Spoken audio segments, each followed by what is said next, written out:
नमस्कार, बहुत बहुत स्वागत है आप सभी मित्रजनों का मेरे YouTube चैनल पर। मैं Siddhant Sehgal, Vedic and KP astrologer.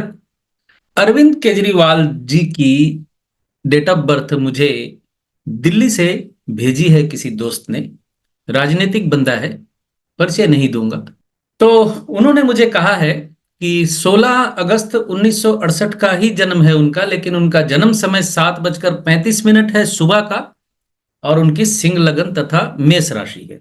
मैं साथ ही उन मित्रों को भी धन्यवाद कहना चाहूंगा जिन्होंने मेरे लाइव वीडियो पे, केजरीवाल जी का जो वीडियो मैंने 2 दिन पहले डाला था, वहां कमेंट करके बोला था। यानी उन मित्रों ने भी मुझे बोला था कि इनकी सिंह लगन है, वृष लगन नहीं है।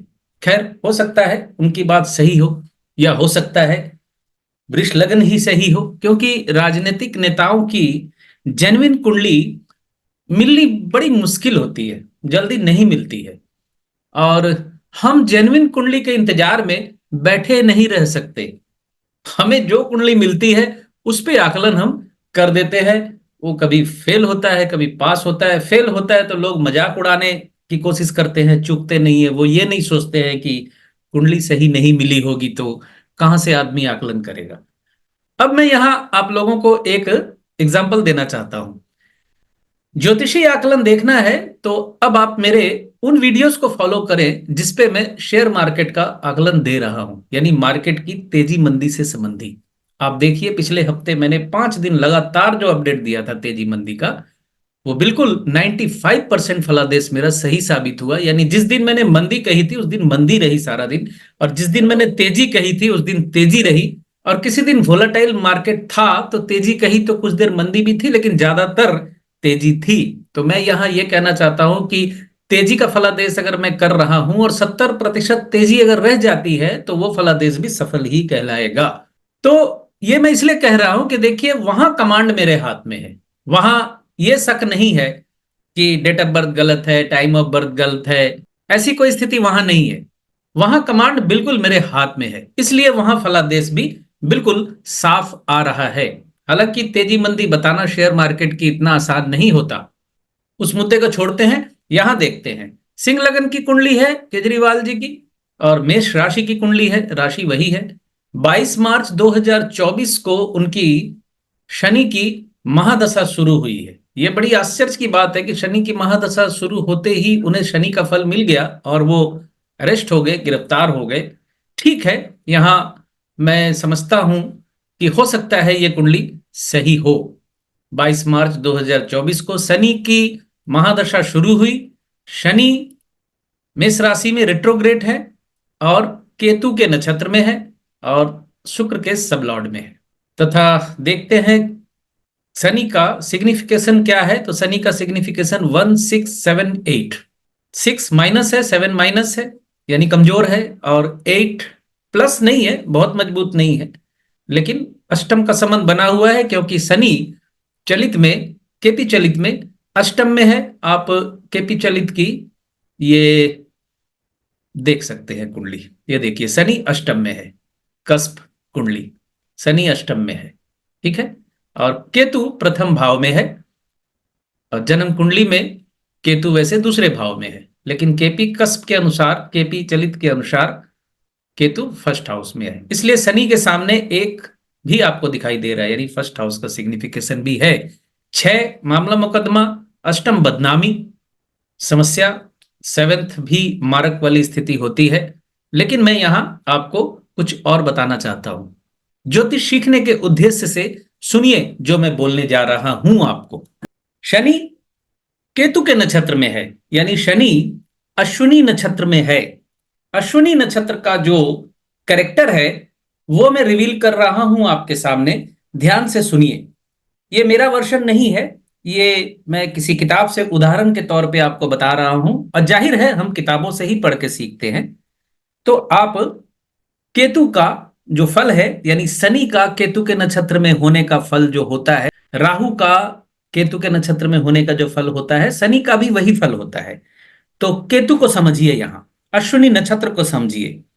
The real fellow, the most authentic being is not Sen but insane. The most beautiful being is not caught up in the head but in the heart. The world calls such a person mad, but in reality, these mad men have revolutionized the human world, invented many wonders, and have shown this world a new way of living by sharing a fresh perspective and making the world believe in the power of possibility. Always remember, only a great person has a touch of madness, and only a person having a certain touch of madness can become great. Greatness and madness go hand in hand. Only when you have no head, and that's Ketu. Ashwini is Ketu's nakshatra. The very first nakshatra of the zodiac cycle belong to Ketu, and it primarily depicts the Kshatriya flavor of Ketu, यानी क्षत्रिय होता है ये. And Ashwini represent a warrior who will fight till the last drop of his blood but will never give up. Fate whispers to the warrior, "You cannot withstand the storm."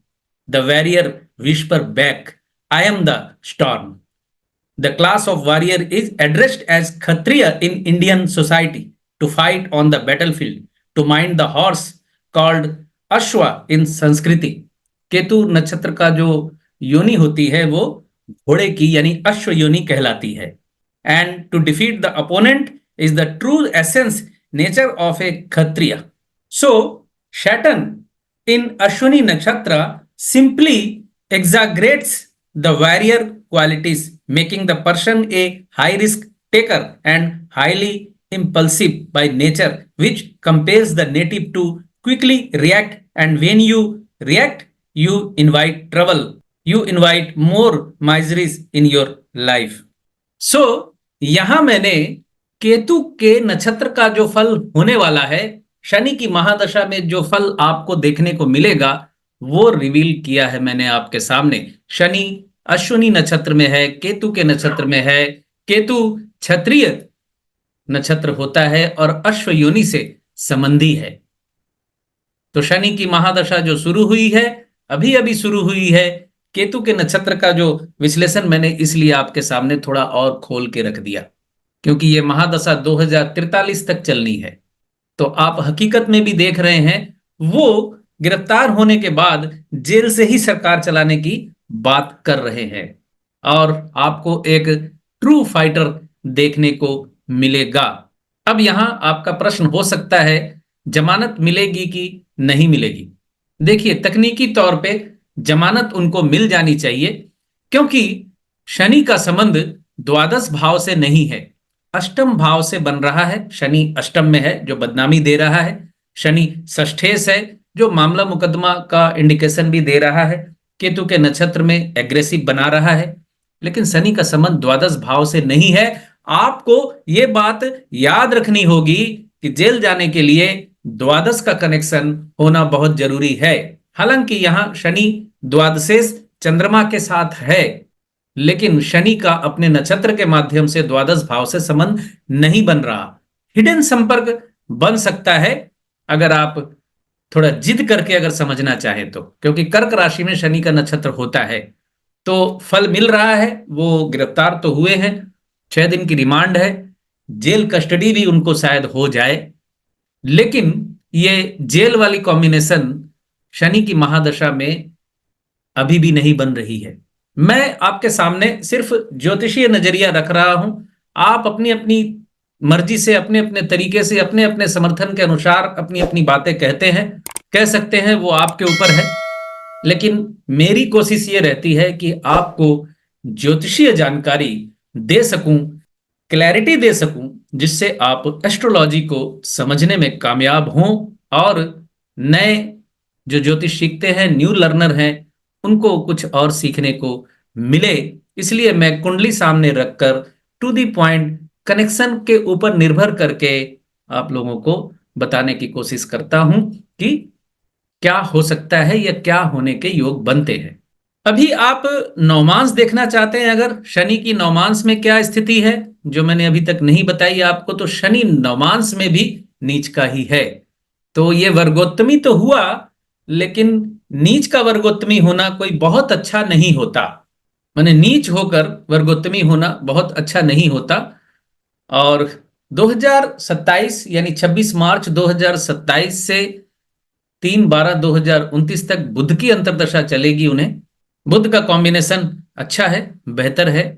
बुध की अंतर्दशा कुछ change उनके लिए लेकर आएगी। बुध की अंतर्दशा कुछ बदलाव दिखाएगी जो उनकी शुरू होगी 2027 को, 26 मार्च 2027 को, 3/12/2029 तक रहेगी। अब बुध भी केतु के नक्षत्र में है, यानी बुध मघा नक्षत्र में है। और मघा नक्षत्र के बारे में भी मैं आपको फिर से बताऊंगा, अभी नहीं बताऊंगा, आज नहीं बताऊंगा। हालांकि मघा नक्षत्र को समझना चाहते हैं तो सचिन पायलट जी की कुंडली का आकलन करके जो मैंने दिया था आप लोगों को, उस वीडियो को दोबारा सुन सकते हैं। यानी मघा नक्षत्र वापस सत्ता से जोड़ता है उन्हें, माइंड इट।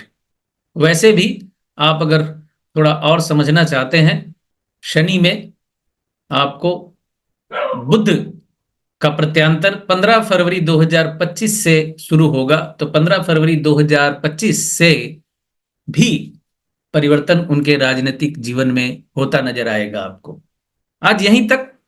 बहुत बहुत धन्यवाद आप सभी का जुड़े रहने के लिए। वीडियो अच्छा लगे तो लाइक शेयर एंड सब्सक्राइब भी थोड़ा कीजिए।